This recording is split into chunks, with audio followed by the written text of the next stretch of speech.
Hoy vamos a continuar con nuestra serie El Aspiracionista y vamos a tocar el tema de la polarización política, social, económica, cultural, en la que desplanta todo su edificio político López Obrador. Y la polarización, en el fondo, no es otra cosa que el maniqueísmo. El maniqueísmo nos viene de muy lejos, es persa, y lo inventó un señor que se llamaba Manes, de ahí maniqueo. Y el maniqueísmo es una religión, un credo, una doctrina, un dogma. Hago acento en esto porque toda fe implica una fidelidad y todo fiel o frente a todo fiel hay un infiel, un enemigo del credo, de la religión, que hay que exterminar porque no sigue al Dios verdadero. No todas las religiones eran como la romana, que aceptaba todo tipo de deidades, no nada más propias de Roma, sino de cualquier otra cultura.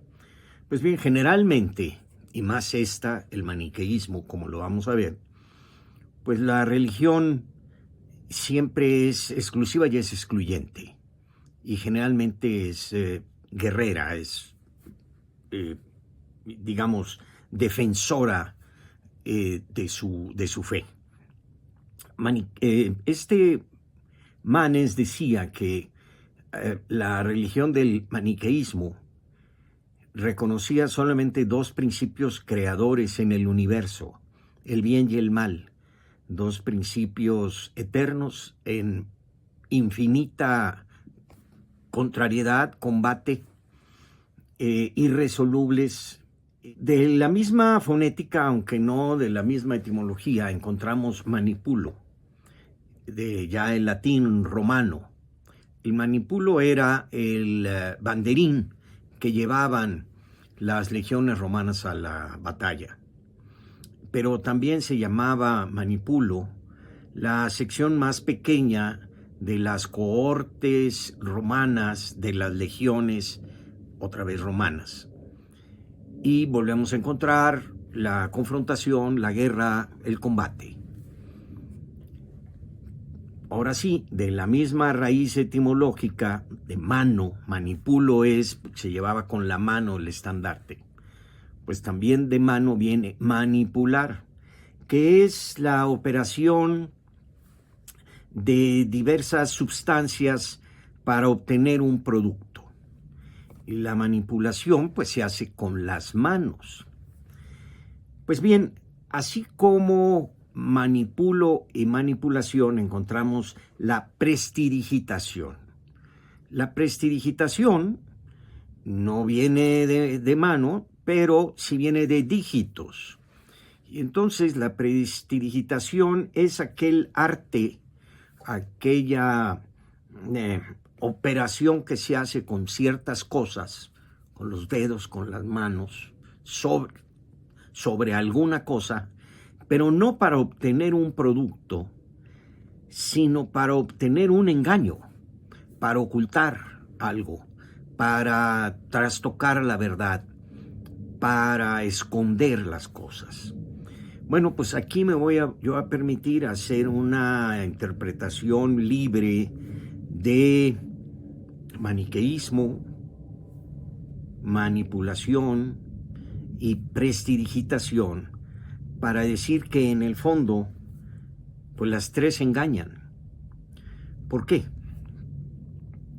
Porque la realidad no puede ser nada más bien y mal. Porque el universo no se divide en dos extremos irreconciliables, dos extremos incomunicables, porque entre ellos no existe el vacío, existe algo, un continuo que corre de uno a otro extremo. No es la oscuridad y la luz sin ninguna gama de colores al interior de ellos. Pero la trampa, y aquí viene por qué la polarización de López Obrador, la trampa es que nos dicen no hay más que de dos sopas, o esto o lo otro, o todo o la nada, o yo o el otro. o el bien o el mal, o la noche o el día. Y en realidad, como ya he dicho, pues no son dos extremos aislados e incomunicados, sino son dos extremos en cuyo centro, en cuya medianía, existe una infinidad de cosas, una complejidad de cosas. Y la política es lo que hay en medio. Homero narra en la Ilíada cómo los aqueos que estaban peleando contra Troya se reunían en la noche alrededor de una fogata a discutir, a negociar, a acordar. Y no hablaban hacia afuera, no hablaban hacia los extremos, hablaban hacia el centro, hacia adentro. Bueno, pues eso es la política, lo que media entre los extremos. Y no se trata de acabar con los extremos, no se trata de suprimirlos, se trata de acercarlos, de comunicarlos, de entenderlos, de ponerlos cada quien en sus méritos. Para Hannah Arendt, la política es lo que es entre. El interés, dice ella, es como una mesa alrededor del cual se unen, se concertan, pero al mismo tiempo se distinguen, se separan, se diferencian los que están a su alrededor. Y lo que los concita es lo que hay en medio, lo que es entre, el interés. El interés de los hombres, que es común, que los concita en una comunidad, es la política. La política es lo que hay entre las personas, entre los seres humanos, entre los hombres y las mujeres. Pues bien, la polarización lo que hace en el fondo es simplificar la realidad y acabar con la pluralidad.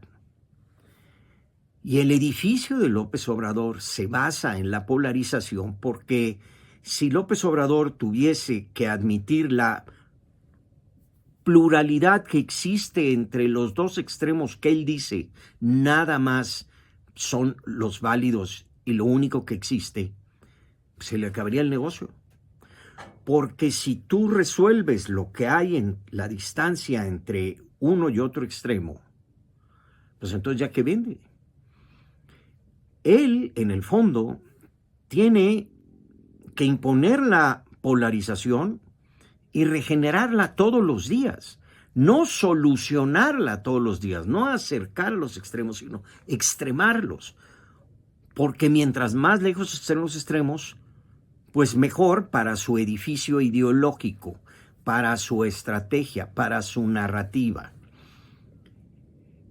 Y es por eso que él acudió al siglo XIX y nos vendió una historia idílica, epónima, épica, heroica, romántica de los conservadores y los liberales, como si eso fuera lo único que hubiera existido en México y nos pasamos un siglo peleando, conservadores y liberales, buenos y malos.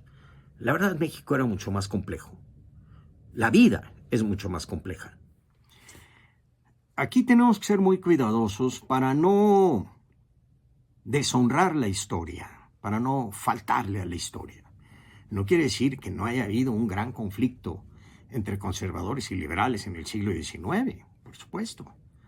Pero México es mucho más que ese conflicto. Las complejidades, las contradicciones, las riquezas, las pluralidades de México, bueno, rebasan por mucho ese conflicto que sí existió, pero que no llenó todo el espectro político, ni explica todo nuestro pasado del siglo XIX. Miren ustedes, dan ejemplos. En Yucatán durante 54 años se peleó una guerra de castas, 54 años. Los mayas eran extraordinarios guerreros y trajeron, pero de la gamarra, a los, digamos, llamados mexicanos, los que iban pues a poblar la península de Yucatán. fueron finalmente derrotados, los mayas, en 1901 por Victoriano Huerta como general porfirista y, por cierto, con una guerra muy sanguinaria. Los apaches, con Jerónimo, el último gran apache, entraban y salían por la frontera del norte, principalmente en Chihuahua, como perros por su casa. En 1882 se tuvo que firmar un tratado con Estados Unidos para que el ejército norteamericano pudiera entrar a México y el mexicano a Estados Unidos en persecución de los apaches, porque no podían con ellos. Y cuando Jerónimo se internaba en la Tarahumara, no había manera de encontrarlo y menos de vencerlo. Ya viejo, él se entregó a un general Miles, que al frente de un batallón vino persiguiéndolo desde Estados Unidos.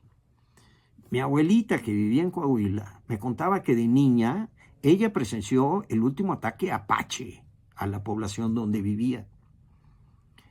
Lerdo de Tejada, siendo presidente, un día sale de Palacio Nacional y es tal la cantidad de pordioseros que se le juntan alrededor que toma la decisión de crear políticas públicas asistenciales.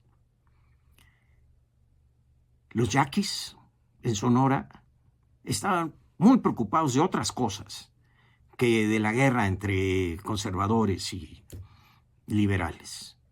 Tabasco estaba cruzado por ríos, no había puentes, no había carreteras, no había nada. Yo todavía de niño tuve que esperar horas enteras para cruzar los ríos en panga. El norte de México era un norte totalmente despoblado. Perdimos de la Florida a la California porque allí había unas cuantas aldeas, pero no había población, no había gente. De hecho, las Baja Californias tuvieron que ser pobladas con colonias. En 1905, con la ley agraria, se crea la figura de la colonia para ir a colonizar, para ir a poblar un norte que estaba totalmente despoblado. La lacandona en Chiapas. ¿Ustedes creen que los lacandones estaban verdaderamente preocupados por los liberales y los conservadores? O sea, México era mucho más complejo que lo que nos narra la historia romántica y convenenciera de López Obrador.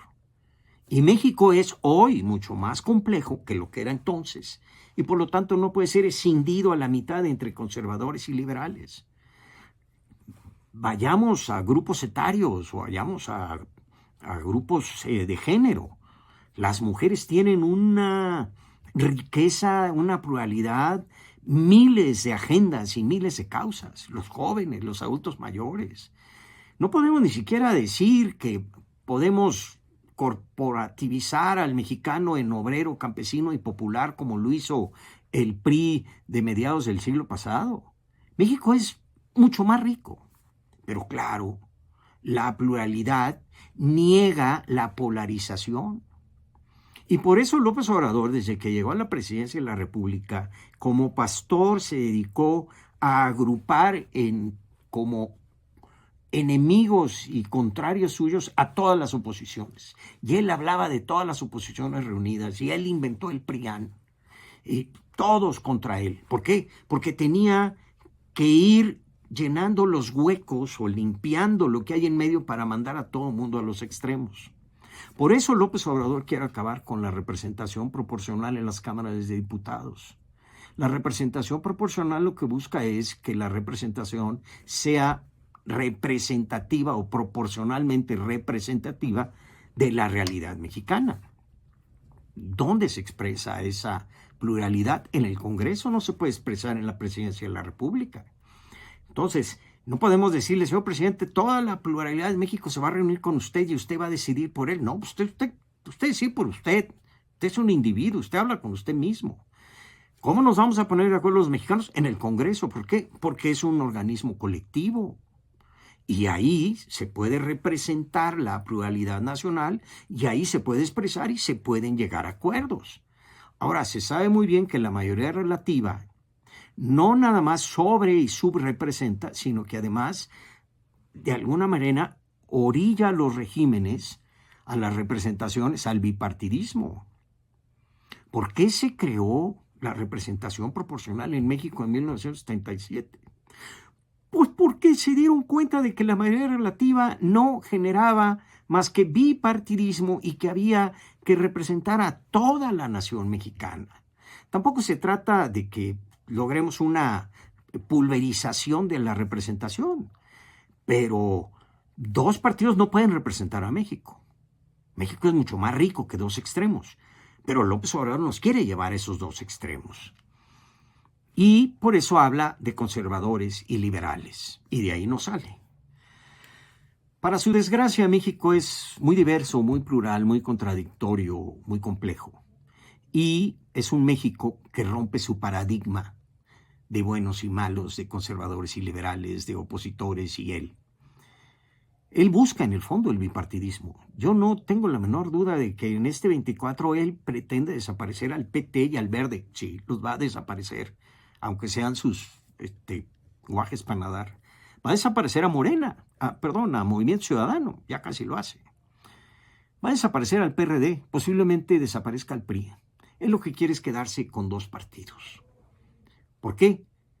Porque cuadran con su cuento, cuadran con su narrativa.